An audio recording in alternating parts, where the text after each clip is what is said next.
Dracula by Bram Stoker, Chapter 24, Jonathan Harker's Journal, 5th of October, afternoon. For some time after our meeting this morning I could not think. The new phases of things leave my mind in a state of wonder which allows no room for active thought. Mina's determination not to take any part in the discussion set me thinking, and as I could not argue the matter with her, I could only guess. I am as far as ever from a solution now. The way the others received it, too, puzzled me. The last time we talked of the subject, we agreed that there was to be no more concealment of anything amongst us. Mina is sleeping now, calmly and sweetly like a little child. Her lips are curved around, and her face beams with happiness. Thank God, there are such moments still for her. Later, how strange it all is! I sat watching Mina's happy sleep, and came as near to being happy myself as I suppose I shall ever be. And as the evening drew on, the earth took its shadows from the sun sinking lower. The silence of the room grew more and more solemn to me. All at once Mina opened her eyes, and looking at me tenderly said, "Jonathan, I want you to promise me something on your word of honor. A promise made to me, but made hollowly in God's hearing, and not to be broken though I should go down on my knees and implore you with bitter tears.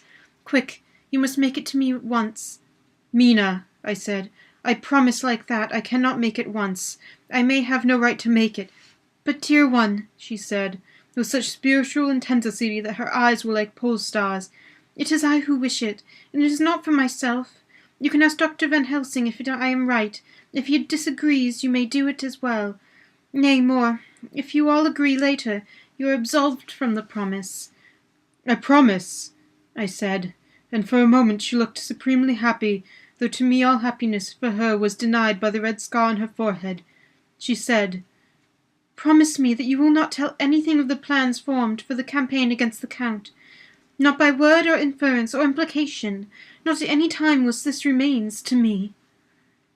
And she solemnly pointed to the scar. I saw that she was in earnest, and said solemnly, "I promise." And as I said it, I felt from that instant a door had been shut between us. Later, midnight. Mina has been bright and cheerful all evening, so much so that all the rest seemed to take courage as if infected somewhat with her gaiety. As a result, even I myself felt as if the pall of gloom which weighs down were somewhat lifted. We all retired early. Mina is now sleeping like a little child. It is a wonderful thing that her faculty of sleep remains to her in the midst of this terrible trouble. Thank God for it. Then at least she can forget her care. Perhaps her example may affect me as her gaiety did tonight. I shall try it. Oh, for a dreamless sleep. 6th of October, morning. Another surprise. Mina woke me early, about the same time as yesterday, and asked me to bring Dr. Van Helsing.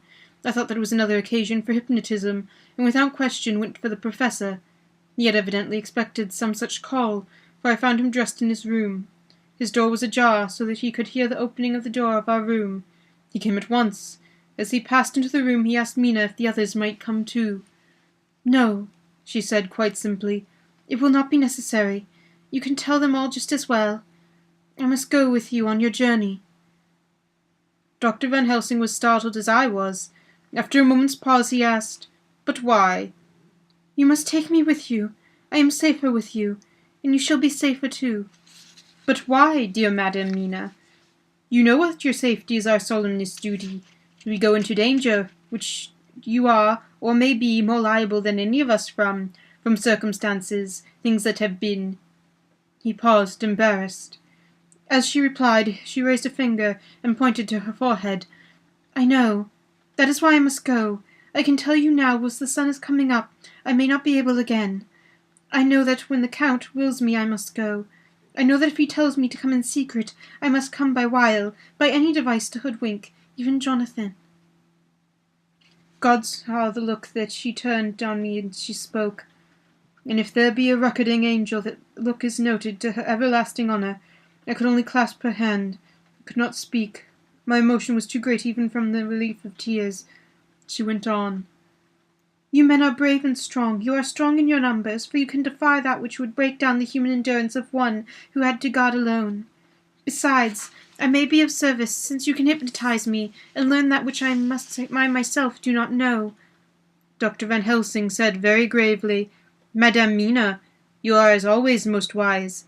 You shall with us come, and together we shall do that which we go forth to achieve." When he had spoken, Mina's long spell of silence made me look at her. She had fallen back on her pillow asleep. She did not even wake when I pulled up the blind and let the sunlight which flooded the room in. Van Helsing motioned to me to come with him quietly. We went to his room, and within a minute Lord Godalming, Dr. Seward, and Mr. Morris were also with us. He told them what Mina had said, and went on. "In the morning we shall leave for Varna. We have now to deal with a new factor, Madame Mina. Oh, but her soul is true. It is to her agony to tell us so much as she has done, but it is most right, and we are warned in time. There must be no chance lost. And in Varna we must be ready to act the instant when that ship arrives." "What shall we do exactly?" asked Mr. Morris laconically. The professor paused before replying. "We shall at first board the ship. Then, when we have identified the box, we shall place a branch of the wild rose on it. This we shall fasten, for when it is there none can emerge, and so at least says the superstition. And to superstition we must trust at the first. It was a man's faith in the early, and it have its root in faith still. Then, when we get the opportunity that we seek, when none are near to see, we shall open the box, and all will be well." "I shall not wait for any opportunity," said Morse. "When I see the box I shall open it and destroy the monster, though there were 1,000 men looking on, and if I am to be wiped out for it the next moment—" I grasped his hand instinctively and found it firm as a piece of steel. I think he understood my look. I hope he did. "Good boy," said Dr. Van Helsing, "brave boy. Quincy is all man, God bless him for it. My child, believe me, none of us shall lag behind or pause from any fear. I do but say what we may do, what we must do, but indeed, we cannot say that we shall do. There are so many things that which may happen, and their ways and their ends are so various, that until the moment we may not say. We shall all be armed, and in all ways, and when the time for the end has come, our effort shall not be lack. Now let us today put all efforts in order. Let all things which touch on others dear to us, and on who us depend, be complete, for none of us can tell what or when or how the end may be. As for me, my own affairs are regulate, and as I have nothing else to do, I shall go make arrangement for travel. I have had all tickets and so forth for our journey." There was nothing further to be said, and we parted. I shall now settle up all my affairs of earth, and be ready for whatever may come. Later. It is all done, my will is made, and all complete. Mina, if she survive, is my sole heir, and if it should not be so, then the others who have been so good to us will have remainder. It is now drawing towards the sunset. Mina's uneasiness calls my attention to it. I am sure that there is something on her mind which the time of exact sunset will reveal. These occasions are becoming harrowing times for us all. For each sunrise and sunset opens up some new danger, some new pain, which, however, may in God's will be means to a good end. I write all these things in the diary, since my darling must not hear them now. But it may be that she can see them again. They shall be ready. She is calling to me.